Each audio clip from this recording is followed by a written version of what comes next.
abadi. Tuhan satu. Dan kepercayaan kepada Tuhan yang satu inilah, tauhid inilah yang menjadi api yang berkobar-kobar menyala-nyala di dalam Quran itu.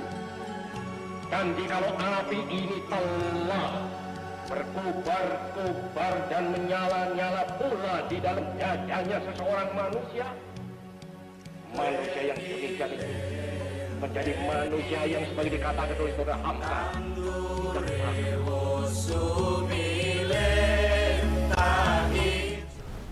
Bismillahirrahmanirrahim. Assalamualaikum warahmatullahi wabarakatuh.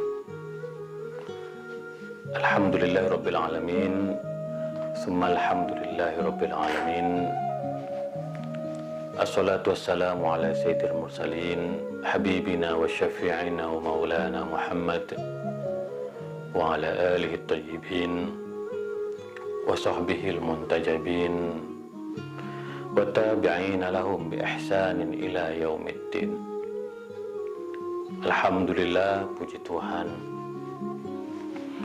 bahwa kita semua masih diberi kesempatan oleh Allah untuk menunaikan ibadah puasa di tengah pandemi, dan ini sebuah keberkahan bagi kita semua. Maka jangan lupa kita terus bersyukur kepada Allah, mengucapkan alhamdulillah, alhamdulillah ya Allah, kami masih diberi kesehatan, keberkahan hidup, dan diberi rezeki oleh Allah sehingga kita dapat menjalani bulan puasa ini dengan penuh sukacita. Dan insya Allah amal-amal kita di bulan puasa akan meningkatkan kualitas keimanan kita, akan meningkatkan kualitas batiniah kita, sehingga kita dalam menjalani hidup semakin tenang, semakin nyaman, dan insya Allah bahagia, baik di dunia maupun di akhirat.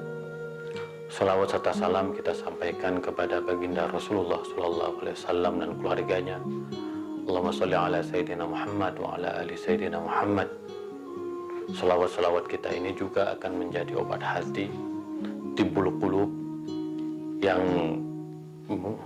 insya Allah akan menguatkan imunitas batiniah dan lahiriah kita, sehingga kita bisa melalui pandemi ini dengan optimisme, dengan satu semangat yang tidak pernah luntur dalam diri kita, bahwa negeri ini akan mampu melalui pandemi. Sahabat Islam Ramah, seperti biasa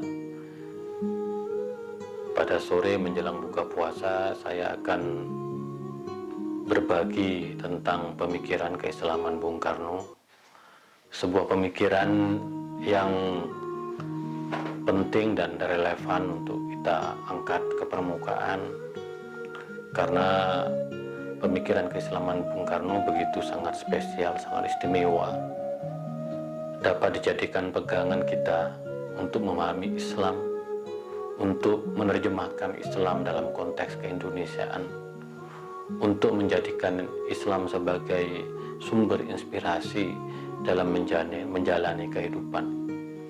Seperti yang telah kita simak bersama dalam ngaji pada episode yang sebelumnya, Bung Karno begitu mempunyai satu perhatian terhadap hazanah Islam, terhadap Al-Quran, terhadap Nabi Muhammad SAW, terhadap sejarah Islam, terhadap bagaimana konsepsi Islam terhadap negara, terhadap bagaimana membangun kebinekaan yang menjadi watak dan karakter dari negeri ini. Maka pada kesempatan kali ini saya akan mengupas salah satu tema yang menarik, yaitu ajaran Nabi Muhammad SAW untuk segala zaman. Nah, ini pidato disampaikan Bung Karno dalam perayaan Maulid Nabi 3 September 1960. Dan memang sekali lagi saya mengatakan ini yang menarik dalam diri Bung Karno, walaupun tumbuh dalam tradisi Muhammadiyah, tetapi Bung Karno juga mengamalkan syiar-syiar yang itu menjadi hazanah Islam Nusantara, menjadi hazanah Nahdlatul Ulama, yaitu diantaranya tentang Maulid Nabi, dan ini juga menjadi hazanah dari kalangan Ahlul Bait yang bisa kita sebut juga dengan Syiah. Nah, perayaan Maulid Nabi ini yang selalu dilakukan oleh Bung Karno di Istana Negara ini menjadi salah satu contoh, salah satu bentuk kecintaan Bung Karno terhadap Rasulullah Shallallahu Alaihi Wasallam. Karena ada ya banyak yang mengatakan bahwa bagaimana sungguhnya Bung Karno ini menggambarkan, menjelaskan, memberikan satu pemaknaan terhadap perjalanan Rasulullah dan ajaran Rasulullah. Bung Karno selalu mengatakan bahwa beliau tidak berlebih-lebihan, melainkan beliau ingin menjelaskan kepada kita umat Islam, kalau kita benar-benar umat Rasulullah, maka tugas kita adalah memuliakan Nabi Muhammad dan ajaran Nabi Muhammad SAW. Ini sungguhnya yang ingin disampaikan oleh Bung Karno kepada kita semua. Wahai umat Rasulullah, janganlah kita sekali-kali menjauhi dari akhlak, ajaran, dan perjalanan hidup Rasulullah Shallallahu Alaihi Wasallam. Karena disitulah kita akan menemukan esensi, hakikat, dan inti dari ajaran Islam. Maka peringatan Maulid Nabi sesungguhnya peringatan untuk memuliakan Rasulullah Shallallahu Alaihi Wasallam, untuk meneladani akhlak Rasulullah Shallallahu Alaihi Wasallam. Memang kita harus meneladani akhlak Rasulullah setiap hari, setiap dari nafas kita. Kita terus berusaha walaupun mungkin sangat sulit. Tetapi Bung Karno mengingatkan, mari kita muliakan Rasulullah, akhlak Rasulullah, dan ajaran Rasulullah Shallallahu Alaihi Wasallam, dan kita jadikan pedoman dalam kehidupan kita. Nah, salah satu peristiwa atau hikmah yang menurut Bung Karno itu penting untuk kita kaji bersama, bahwa Rasulullah dilahirkan dalam keluarga yang miskin. Bahkan Rasulullah yatim.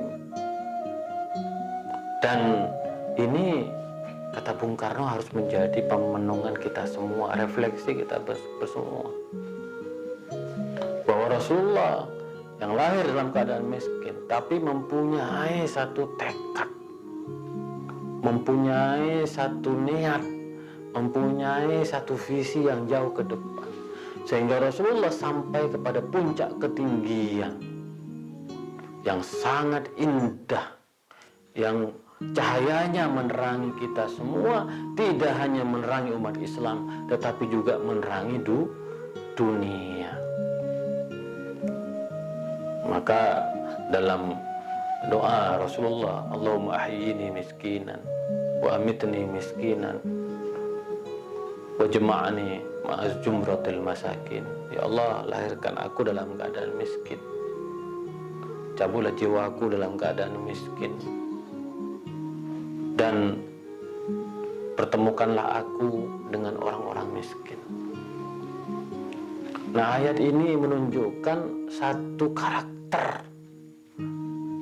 bahwa walaupun Rasulullah lahir dalam keadaan miskin, dalam keadaan yatim, tetapi moral, akhlak, ajaran yang dibawa membangun peradaban manusia.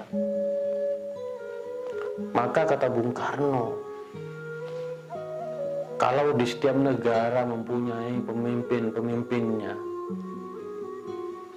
di India kita kenal Gandhi, di Amerika kita kenal George Washington, di Jerman ada Goethe. Tetapi mereka hanya pemimpin bagi negaranya, bagi bangsanya. Tetapi Rasulullah yang dilahirkan dalam keadaan miskin, itu justru menjadi pemimpin bagi bangsa-bangsa, bagi dunia. Karena ajaran Rasulullah adalah ajaran untuk segala zaman, untuk segala tempat. Dia bisa menerobos, dia bisa menjangkau seluruh umat manusia. Wa ma arsalnaka illa rahmatan lil alamin. Dan kami utus kamu Muhammad hanya sebagai rahmat bagi semesta alam. Maka kita sebagai bangsa yang alhamdulillah dikaruniai oleh Allah, kata Bung Karno, kita mempunyai laut yang samudra yang luas, kita mempunyai tanah yang subur, kita mempunyai alam yang sangat indah, kita mempunyai sumber daya alam, sumber daya manusia yang melimpah. Maka kita mestinya meneladani Rasulullah SAW bahwa bangsa ini juga bisa membangun peradaban besar untuk dirinya, untuk dunia, untuk Indonesia, dan juga untuk dunia. Maka kita perlu belajar dari Rasulullah SAW. Rasulullah sudah dijamin oleh Allah akan menjadi pemimpin yang besar, akan membangun peradaban yang besar. Tetapi Rasulullah masih terus berusaha dan berusaha, terus beramal dan bekerja. Ini yang dikatakan Bung Karno, kita sebagai bangsa harus meneladani, memuliakan Rasulullah. Kita juga harus bergerak, harus bangkit, harus melakukan sesuatu. Tidak meratapi kemiskinan, tidak meratapi kegagalan dan kejatuhan, terus bangkit, membangun agar negeri ini mencapai peradaban yang besar. Maka Rasulullah mendapatkan wahyu, dan kita umat Islam alhamdulillah bisa membaca wahyunya, bisa memahami wahyu Al-Quran. Dan sekarang tanggung jawab tugas kita menjadikan wahyu Allah, menjadikan Al-Quran sebagai sumber bagi transformasi dan revolusi, bagi sumber bagi perubahan, bagi pembangunan, kata Bung Karno. Karena bagaimanapun wahyu Al-Quran itu yang dibawa oleh malaikat Jibril dan disampaikan kepada Rasulullah itu memuat begitu banyak revolusi. Yang pertama adalah revolusi politik, bahwa Al-Quran mengajak kita untuk bersatu, mengajak kita untuk membangun persaudaraan, mengajak kita agar tidak terpecah belah. Ta'awanu 'alal birri wat taqwa. Dalam Al-Quran disebutkan, hendaklah kalian bekerja sama dalam kebaikan dan ketakwaan. Maka sesungguhnya wahyu Al-Quran di dalamnya termuat pesan revolusi politik. Kalau kita ingin menjadi bangsa yang besar, maka kita harus bersatu dalam kebajikan dan ketakwaan. Dan kita tahu bahwa bangsa ini bangsa yang beriman, bahwa bangsa ini bangsa yang beragama, bangsa yang berkeyakinan, bangsa yang bertakwa. Tetapi keyakinan, ketakwaan kita, keimanan kita tidak bermakna apa-apa kalau kita tidak melakukan kolaborasi dalam kebaikan, berlomba-lomba dalam kebajikan. Itulah revolusi politik. yang terdapat dalam ajaran Rasulullah Sallallahu Alaihi Wasallam. Maka mari kita jadikan politik sebagai elan persatuan. Mari kita jadikan politik sebagai cara untuk membangun negeri ini menjadi lebih baik. Bukankah kita sudah mempunyai Pancasila? Bukankah kita sudah mempunyai konstitusi? Bukankah kita sudah mempunyai Bhinneka Tunggal Ika? Bukankah mayoritas negeri ini adalah Muslim, beragama dan berkeyakinan? Maka revolusi politik yang mendapatkan inspirasi dari Al-Quran harus membangun persaudaraan, persatuan, toleransi, harmoni, dan kerukunan. Negeri ini hanya akan bisa bangkit, hanya akan bisa maju kalau negeri ini mampu membangun kolaborasi, gotong royong dalam kebajikan. Jadi revolusi politik menjadi mutlak. Yang kedua, kata Bung Qur'an, adalah revolusi ekonomi. Bagaimanapun Al-Quran hadir dalam konteks melawan ketidakadilan, melawan penindasan, melawan penderitaan secara ekonomi. Kita tahu bahwa salah satu ciri dari masyarakat jahiliyah adalah menghisap harta-harta kekayaan dari komunitas dan orang-orang yang tidak mampu. Terjadi hukum rimba, siapa yang kuat dialah yang berkuasa secara ekonomi. Maka kita melihat di dalam Al-Quran ayat yang berbunyi, ara'aital ladzi yukadzibu biddin fadzalikal ladzi yad'ul yatim wa la yahuddu 'ala ta'amil miskin. Ini adalah revolusi ekonomi. Tidakkah kamu tahu siapakah orang yang mendustai agama? Maka kalau kita pernah mendengar terma menodai agama atau mendustai agama, di dalam perspektif Al-Quran itu menodai agama itu adalah ara'aital ladzi yukadzibu biddin fadzalikal ladzi yad'ul yatim. Dia yang menghardik anak yatim. Wala yahuddu 'ala ta'amil miskin, dan tidak memberikan makanan kepada orang-orang fakir miskin.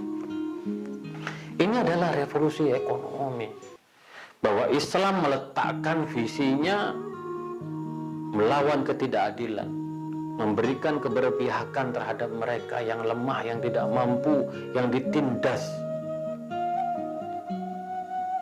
Maka ketika Rasulullah meninggal dunia, Rasulullah sebagai pemimpin besar, sebagai nabi, tidak mewariskan kekayaan.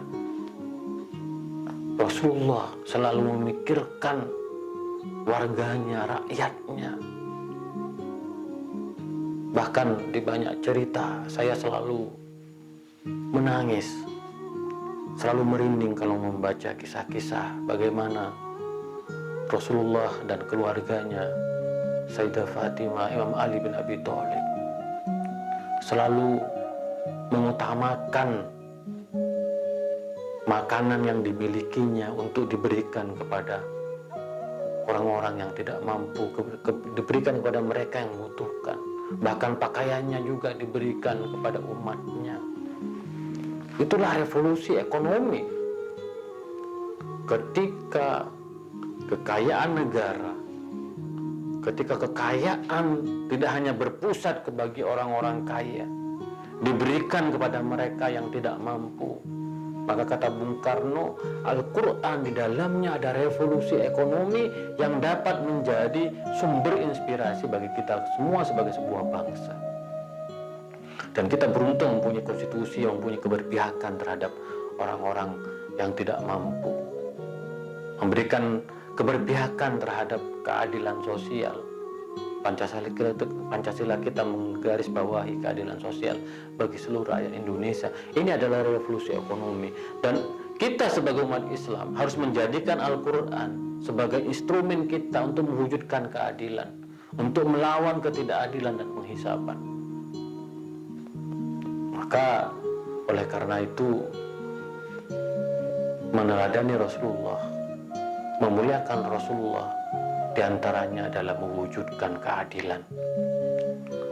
Selanjutnya kata Bung Karno, Di dalam wahyu Al-Quran juga ada revolusi sosial, di mana Al-Quran mengangkat martabat, harkat dan martabat dari kalangan perempuan yang dulu sangat direndahkan, di mana masyarakatnya yang bersifat misoginis dan patriarkal, di mana laki-laki mempunyai tempat yang utama. Tetapi kita melihat setelah Islam datang, wahyu Al-Quran itu turun, maka kemudian memberikan tempat yang sangat mulia bagi perempuan. Bahkan salah satu suratnya di dalam Al-Quran, dalam suratul Maryam, adalah surat Bunda Maria. Betapa perempuan diangkat martabat dan derajatnya oleh Al-Quranul Karim. Wa'ashiruhunna bil ma'ruf, dan hendaklah kamu memperlakukan perempuan dan istri-istrimu dengan baik. Revolusi sosial dilakukan. Islam tidak membedakan antara kelompok mayoritas dan minoritas, antara yang berkulit putih dengan berkulit hitam. Semuanya setara, semuanya diluhurkan, semuanya dimuliakan. Maka yang terakhir, puncaknya adalah revolusi kebudayaan, revolusi kultural. Ini juga yang kita lihat di dalam Al-Quran, di mana sangat menjunjung tinggi akal budi, ilmu pengetahuan, sejarah dan peradaban. Maka dulu Madinah itu namanya Yathrib. Lalu ketika Rasulullah datang dan menjadi pemimpin di Madinah, maka digantilah menjadi Madinah. Madinah itu ada tempat orang-orang yang berkebudayaan dan mempunyai peradaban. Maka kita akan melihat bagaimana peradaban Islam itu tumbuh. Ada di Granada, ada di Kairo, ada di Istanbul, di Samarkand, di Iran. Bagaimana Islam membangun revolusi kebudayaan, dan kita bisa melihat peradaban Kuyan itu begitu mulia sekali. Maka sahabat Islam ramah, ini semua menunjukkan bahwa Islam, bahwa Rasulullah membawa rahmat, membawa keberkahan, membawa keramah tamahan, membawa keindahan, membawa rezeki, membawa kelembutan, membawa kolaborasi dalam konteks peradaban. Maka Rasulullah, kata Bung Karno, bukan pemimpin biasa, melainkan pemimpin yang luar biasa, karena telah menjadi rahmat bagi kita semua, bagi seluruh penduduk dunia. Maka benar mereka mengatakan bahwa Rasulullah adalah great man, adalah manusia yang agung, yang ditulis sebagai manusia nomor satu yang memberikan inspirasi bagi dunia. Dan kita umat Islam sebagai umat Rasulullah Shallallahu Alaihi Wasallam patut bersyukur, patut bangga bahwa ajaran Rasulullah adalah ajaran untuk segala zaman, termasuk untuk zaman kita. Jangan-jangan, kata Bung Karno, kita ini belum mampu atau belum mau meneladani ajaran Rasulullah Shallallahu Alaihi Wasallam. Maka menggali ajaran Rasulullah, memahami ajaran Rasulullah dengan baik dan benar, akan mampu menjadikan diri kita sebagai umat yang terbaik, umat yang akan mampu membawa pada perubahan ke arah yang lebih baik, akan menjadi umat yang terus berpikir. Karena bagaimanapun perintah tentang berpikir ini menjadi salah satu ajaran Rasulullah. Menggunakan akal, menggunakan hati nurani. Pada suatu hari Rasulullah ditanya oleh para sahabat, ya Rasulullah, bagaimana saya harus menyikapi sebuah persoalan? Lalu kemudian Rasulullah menjawab, sal domiro, gunakan hati nuranimu, gunakan akal budimu, afala ta'qilun, afala tubsirun. Ini ada dalam Al-Quran, ada sekitar 365 perintah di mana kita untuk berpikir. Rasulullah sudah mendapatkan wahyu, tetapi Rasulullah masih terus berpikir, antum a'lam bi umuri dunyakum. Rasulullah masih bermusyawarah dengan para sahabat. Rasulullah mengajak kita untuk menyelesaikan masalah-masalah.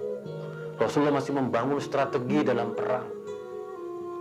Rasulullah masih mengajak berkolaborasi, bertukar pikiran dengan orang-orang non-muslim pada zamannya. Rasulullah masih membangun satu konstitusi, yaitu Piagam Madinah. Maka berpikir, lalu selanjutnya adalah kita beramal.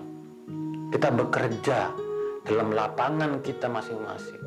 Kita berbuat, lakukan sesuatu dalam konteks membangun negeri ini. Sahabat Islam ramah, Bung Karno mengingatkan kita semua agar senantiasa menelaah ajaran Nabi Muhammad SAW, ajaran yang begitu agung, ajaran yang begitu mulia.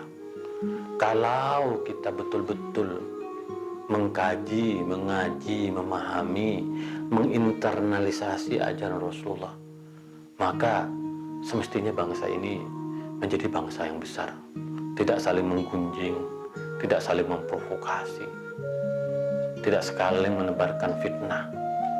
Kita sekarang jujur, kita begitu jauh dari ajaran Rasulullah SAW. Kita hidup di tengah-tengah hiruk pikuk politik yang tidak tahu kemana arahnya, bahkan di tengah pandemi sekalipun. Maka bulan Ramadan adalah bulan Al-Quran, bulan di mana kita bisa meneladani Rasulullah. Iqra, iqra, iqra. Bacalah api Islam, galilah api Islam, kata Bung Karno. Mari kita jadikan bulan Ramadan sebagai bulan di mana kita bisa menggali dan mengamalkan api Islam. Salah satu tanggung jawab kita sebagai umat Islam adalah mempelajari ajaran Rasulullah yang sholihun likuli zaman, yang masih relevan dan kontekstual untuk zamannya ini. Bung Karno mengajak kita semua agar ajaran Rasulullah membumi, menjadi laku dalam kehidupan kita, agar kita mempunyai akhlak yang mulia, agar bangsa ini tetap berada di atas jalan yang benar, jalan yang lurus, Shiratal Mustaqim. Dan itu dengan salah satunya mengaji pemikiran keislaman Bung Karno.